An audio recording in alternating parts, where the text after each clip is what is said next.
में लगातार हम देख रहे हैं कि पाकिस्तान अगर राजनयिक तौर पे देखा जाए डिप्लोमेटिकली तो शायद उसका ऐतिहासिक दौर चल रहा है जहां पूरे तरीके से विश्व शांति का केंद्र बन गया है पाकिस्तान। एक ऐसा देश जिसको हम पूरी दुनिया में आतंकवाद के मुद्दे पर साइड लाइन करना चाहते थे, हाशिए पर फेंकना चाहते थे। हमने बड़ी मेहनत की इसको लेकर। ये पूरा वाकया इसको 1 साल गुजर चुका है पहलगाम से शुरू होकर और फिर ऑपरेशन सिंदूर और उसके बाद अब ये लम्हा आया है। इसी बीच नरेंद्र मोदी जी, जिसने मैं कहूंगी जिनके दौर में ही एक ऐतिहासिक गलती अगर वो मानेंगे कभी तो ये हुई कि वो इजराइल चले गए।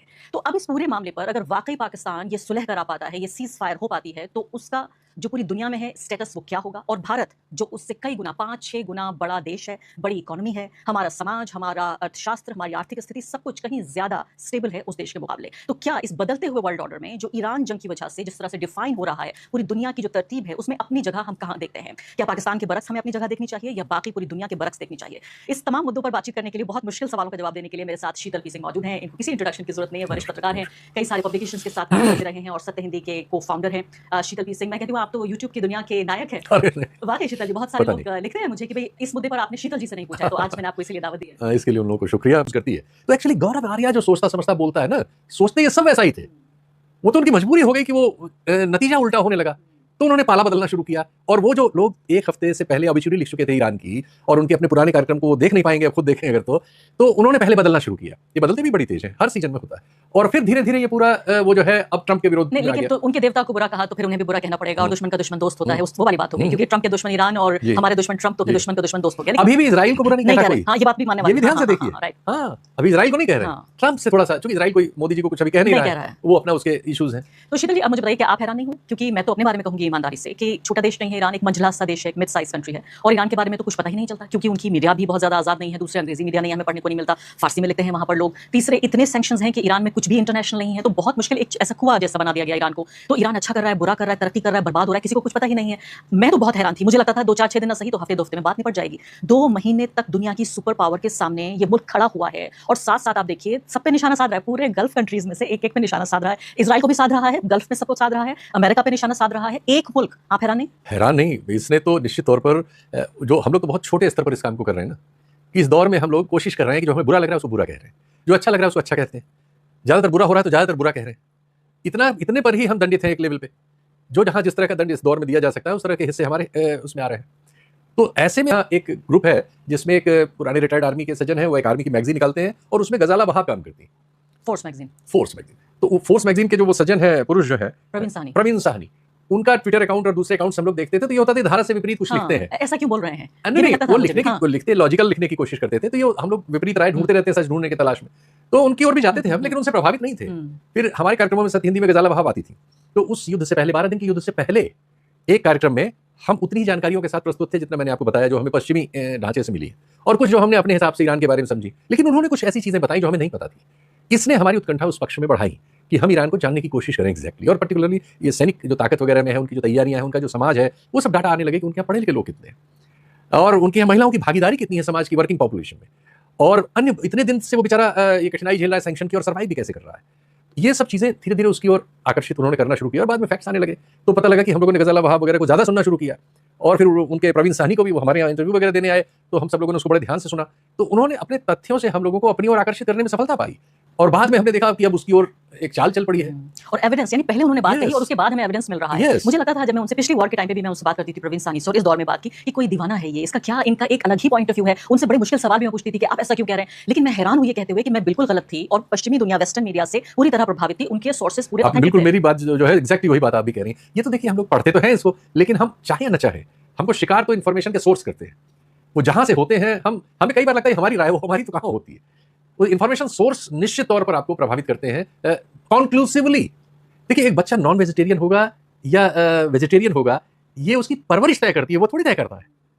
वो जय सूचनाओं से भरी हुई। अब मैं आ जाती हूँ जो चेंजिंग वर्ल्ड ऑर्डर है उसमें पाकिस्तान क्या कर रहा है, भारत क्या कर रहा है, और इस बदलती हुई दुनिया में, और इतनी तेजी से बदलती दुनिया में जो दशकों में, सालों में नहीं, हफ्तों में बदल रही है शीतल जी, और ये सबको सरप्राइज कर रही है। फिर से मैं सलाम करना चाहती हूँ प्रवीण साहनी जी को, जो वो ये बातें कह रहे थे, मुझे लगता था कि ये दीवाना कोई बरगला रहा है, क्या बोल रहा है, वो उसी दीवाने की बात एक सच हो रही है। तो सबसे पहले तो मुझे बताइए कि क्या आप ये बदलता हुआ वर्ल्ड ऑर्डर देख रहे हैं जहाँ एक ऐसा देश जो 50 साल से सैंक्शंस के तले दबा हुआ है, जिसका ग्लोबल इकोनॉमी से पूरा डिस्कनेक्ट है, वो समझता भी नहीं है कि शेयर बाजार जो अमेरिका का वॉल स्ट्रीट है या और दूसरा, उससे कोई कनेक्शन नहीं है। तीसरी बात, वहाँ मुल्ला राज है, और चौथी बात, वहाँ औरतों को जबरदस्ती जो है हिजाब पहनाने की जो एक पूरा प्रोपेगेंडा है, जो कि अब नहीं है, सच नहीं है कि अब जबरदस्ती एक है सरकारी डिक्टेट, लेकिन औरतों को हमने देखा है आज़ादी से वहाँ घूमते हुए। एक ऐसा देश दुनिया की सबसे बड़ी पावर को न सिर्फ के चैलेंज करता है, बल्कि मुझे कहते में बिल्कुल झिझक नहीं हो रही है कि उसको हरा दिया है, डिफीट कर दिया है। आप बदलते हुए देख रहे हैं वर्ल्ड ऑर्डर। नहीं, एक्चुअली ऑर्डर बदल रहा था। नेतृत्व रहना अमेरिका की गोद में चाहता है, मजबूरी उसे ब्रिक्स में ले जाती है, लेकिन हम तो वो दिल अध्यक्ष से ब्रिक्स में नहीं है। आप तो अध्यक्ष नहीं, पता नहीं क्या क्या है, लेकिन हमारा दिल ट्रंप साहब के चरणों में सुकून पाता है। वो तो रख नहीं रहे हमारे सिर पर, नहीं तो हम तो चाट लें उनका तलवा। सच्चाई है, बहुत शर्मनाक है, लेकिन ये सच्चाई है। दुख हो रहा है आप जो कह रहे हैं, शर्मिंदगी होती है, क्योंकि ये फैक्ट्स हम लोग हमारे समाज के बहुत बड़े हिस्से मोदी तक। जी की बात नहीं है, ये 1.5 करोड़ हिंदुस्तानियों की बात है। हाँ, 1.5 अरब 150 करोड़, अरब 150 करोड़ हिंदुस्तानियों की बात है, जिसमें से अधिकांश को ये सच पता नहीं है, क्योंकि हमारी डिग्निटी मिली हुई है, इसमें सिर्फ एक नेता की बात नहीं है। जब हमने इस पूरे दौरान ये भी तो हुआ ना, जो राइट विंग के सारे लोग जो वो हैं कि आप इतना बड़ा कांड किया उन्होंने एक देश पर, एक सार्वभौम देश पर। पहले उन्होंने वेनेजुएला के साथ किया, वो गलत था। वो कहने वाले स्वर सारी दुनिया में हम समझ सकते हैं कि बहुत सारे देश बहुत कमजोर हैं। हमारे यहाँ के 27-28 देश तो ऐसे हैं जिनमें सरकार नाम की चीज पूरी तरह से सरकार भी नहीं है, वो लिस्ट में है और किसी तरह से सरकार है। तमाम तरह की यूएन वगैरह की और पश्चिम वगैरह की भेंट और उससे चलते हैं, बहुत कठिनाइयों में है, अराजकता है, मतलब जरूरी चीजें नहीं है उनके पास सरकार होने की। लेकिन इसके बाद 130-35 देश दुनिया में हैं, 40 देश हैं जिनमें थोड़ा बहुत ढांचा है, सरकारें हैं, कायदा कानून है और वो एक चाल पे चलते हैं। उनमें से अधिकांश आश्रित हैं और उनको इसीलिए अमेरिका वगैरह अपने पसंद में बुला लेते हैं और कहलवा लेते हैं यूएन में। लेकिन फिर भी 50 देश ऐसे हैं जो अपनी बात अपने मन की राय से कह सकते हैं दुनिया में, और स्क्वीज कर ले तो 30 देश तो कम से कम ऐसे हैं। भारत दुनिया की सबसे बड़ी आबादी का देश है, तो ये उम्मीद की जाती है कि हम कम से कम 30 में तो होंगे। इस दौरान हमने अपने को 29 की जगह 120 के नीचे डाल दिया। तो आप बिल्कुल मानने से इनकार करें कि हम विश्व गुरु नहीं है? अरे हम क्या करेंगे, मुरली मनोहर जोशी जी के मान रहे हैं, मेरी क्या औकात है। मार्गदर्शक मंडल ने कहा है, ये बीजेपी के संघ के मार्गदर्शक मंडल के बोल सकने वाले सबसे उम्रदराज व्यक्तित्व ने, जो पार्टी के अध्यक्ष भी रहे हैं, बहुत बड़े नेता हैं, केंद्रीय मंत्री रहे हैं, उन्होंने कहा है, मेरी क्या औकात। तो फिर हमें जेल नहीं भेजा जाएगा ये कहने के लिए कि भारत विश्व गुरु नहीं है? जेल तो आपको किसी भी बात में भेजा जा सकता है, उससे बचने की कोशिश न करिए, वो संभव नहीं ना आपके लिए, ना हमारे लिए, ना हमारे जैसे। आपने कहा कि भाई नरेंद्र मोदी ऐसा लगता है कि बिल्कुल इस फिराक में है कि किसी तरह से तलवे चाटना, हालांकि ये अच्छा नहीं लग रहा है इस भाषा का इस्तेमाल होना, लेकिन हटा दीजिएगा आप edit में। लेकिन जो ये मेरे मन से निकल गया, इसको हटा दीजिए। मैं कह रही हूँ कि आसमान अगर काला है तो उससे काला कहना पड़ेगा, अगर काले बादल उसमें। मतलब हम ये तो कह ही सकते हैं कम से कम कि भारत ये पूरी कोशिश कर रहा है अपने अतीत के रिश्तों को भी दांव पे लगा के, अपनी अर्थव्यवस्था को भी एक हद तक रिस्क में डाल के, अपनी आबादी को भी रिस्क में डाल के, कि उसके रिश्ते अमेरिका से बहुत अच्छे हो जाए, और अमेरिका में भी वो हमारा अकेला एम्बेसडर हमेशा रहेगा दुनिया में। लेकिन पाकिस्तान, जिसको हम कहते हैं कि आतंकवाद का प्रायोजक है, टेररिस्ट स्टेट है, उसने वाकई हमारे यहाँ हमले कराए हैं आतंकवादी, और इसका पूरा इतिहास है, कोई एक की बात नहीं है, वो विश्व शांति का केंद्र बन गया है। और बात हो रही है कि इससे अहम कोई मुल्क नहीं है। एक ऐसा देश जिससे अमेरिका बात करता है, एक ऐसा देश जिसपे वेस्ट एशिया पूरा विश्वास करता है, एक ऐसा देश जो कि चीन भी उसके नजदीक है, और एक ऐसा देश जिसकी इकोनॉमी वर्ल्ड बैंक और IMF पर आधारित है, लेकिन वो इतना मजबूत बन रहा है। जो वहां शांति प्रक्रिया हो रही है उसे आप कैसे देखते हैं? देखिए, मौके मिलने की बात होती है। पाकिस्तान को ये मौका मिला, उसने अपने को साबित कर लिया। मौका हमारे पास भी था, लेकिन हमने वो साबित नहीं किया। जब ब्रिक्स में हम गए, ये दुनिया, बदलती दुनिया को देखने समझने का मौका था। ब्रिक्स के जरिए आज हम ब्रिक्स में होते, भारत उस तरह से होता जैसे ब्रिक्स में होना चाहिए।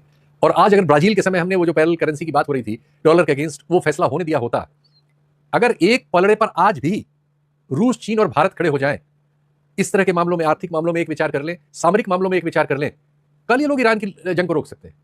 ये तीन अगर एक लाइन में हो, आज 2/3 दुनिया उस लाइन पे आ जाएगी। सिर्फ इस फैक्ट को भारत ने रोक रखा है, ये मैं बहुत जिम्मेदारी से कह रहा हूं। ये चीज सिर्फ और सिर्फ भारत ने रोक रखी है, और मैंने नहीं। कि ब्राजीलियन कई प्रोफेसर और एक जमाने में उनके सीनियर लीडर कह चुके हैं कि ब्रिक्स में, वो तो ये कह चुके हैं कि ब्रिक्स में भारत जो है यूएस का स्पाई है। यस, हमारी ये इमेज है। आप सोचिए जरा कि चीन, भारत और रूस इसको ये फैसला, मतलब, और इनके साथ जो सारे हैं वो तो छोड़ ही दीजिए, सामरिक तौर पर सोचिए। और इससे क्या, पाकिस्तान तो ऑलरेडी चीन का सारा इन्वेस्टमेंट है पाकिस्तान में। चीन से बड़ा, आज ईरान में चीन से बड़ा लीवरेज कोई है? पाकिस्तान को ईरान को राजी करने में चीन के पास जाना पड़ा, पाकिस्तान से ईरान राजी नहीं हुआ। उसने कहा गारंटीज हमें चीन से चाहिए, तो पाकिस्तानी चीन गए। बातचीत कहीं भी हो सकती है इस्लामाबाद में। अरे बात तो ठीक है, पाकिस्तान उस चीज को यूज कर रहा है, करना चाहिए, उसको मौका मिला है। आपको मालूम है कराची में पिछले 1 महीने में इतना बिजनेस हुआ है, पोर्ट का बिजनेस, जो उनका पूरे साल का होता है। पूरे साल में कराची में जितनी माल ढुलाई होती है, जितना माल उतरता है, भाई भारत से रिश्ता बचा नहीं है। गल्फ में सब जगह गोली चल रही है। ये जो चोरी वोरी का तेल वेल जाना कहीं हो सकता है, तो ग्वादर और कराची और एक और तीसरा, उनके पास 3 पोर्ट हैं उधर, तीनों बिजी हैं इस समय। तो पोर्ट पे बिजनेस हो रहा है, दूसरे अमेरिका से पैसा मिल रहा है, सऊदी अरब से मिल रहा है, कतर देना चाह रहा है, दुबई के अलावा। हाँ। दुबई चूंकि इजराइल वाले नेक्सस में आ गया था और इसीलिए हमारे साथ वो था, और जो पीटा जा रहा है इसकी वजह से और नुकसान में जाएगा, तो वैसे जैसे उसने ब्लाइंड खेला, वैसे ब्लाइंड हमने खेला। और मिलिट्री सर्विसेज बेच रहा है पूरी दुनिया को, वेस्ट एशिया को, क्योंकि अब अमेरिका के जो वहां पर यानी बेसिस थे पूरे वेस्ट एशिया में, जिससे वेस्ट एशिया फील करता था कतर, सऊदी अरब, यूएई कि हम सेफ हैं, अब ये तो हटाए जाएंगे यहाँ से। ये मिलिट्री बेसिस पहले ही खत्म हो चुके हैं, तो फिर अब पाकिस्तान अपनी मिलिट्री सर्विसेज जैसे कोई प्रोडक्ट बेचता है, ऐसे अपने फौजी जहाज और चीजों को बेच रहा है। सऊदी अरब को ऑलमोस्ट फौज ही बेच रहा है, किराया दे रहा है, किराए पे फौज दे रहा है। इन सबको किराए पे फौज की जरूरत होगी, वो पाकिस्तान के पास है। तो हमारी कीमत पे हो रहा है ये? नहीं, हमारी कीमत नहीं, हमारी कोई कीमत कहाँ है, हमारी किस चीज की कीमत है? ये तो सब लोगों ने इस युद्ध में देख लिया ना कि हमारे पास कोई लेवरेज नहीं है। इस दुनिया को किसी भी चीज पर हम डिस्टर्ब नहीं कर सकते कि लोग हमारी तरफ आए। हम डिस्टर्ब हो गए हैं बुरी तरह से। वो हमारे रोज वीडियो भरे हुए हैं, देख लीजिए, हर जगह से मजदूर, मंडी से मजदूर निकल रहा है गाली देते हुए, सिर पीटते हुए, भूखे पेट, जिसकी कोई खबर। हम समाज के किसान को हम आदमी नहीं समझते, मजदूर को आदमी नहीं समझते, गरीब को आदमी नहीं समझते। लेकिन शीतल जी, गलती कहाँ हुई जिसको अंग्रेजी में कहते हैं ओरिजिनल सिन? जो सबसे बड़ा गुनाह था, क्या वो ये था कि 2 महीने पहले नरेंद्र मोदी जी जब इजराइल गए और इजराइल जाके उन्होंने कहा कि मैं आपके लिए 150 करोड़ लोगों का आशीर्वाद लाया हूँ, उनका सलाम लाया हूँ, आप तो फादरलैंड हैं, मैं मदरलैंड हूँ, और सबसे करीबी मैं दोस्त हूँ आपका इजराइल का। वहाँ पे फिर उनको बहुत बेहतरीन शानदार एक मेडल पहनाया गया, वो तमाम चीज़ें हुई और कुछ घंटों बाद जंग शुरू हो गई।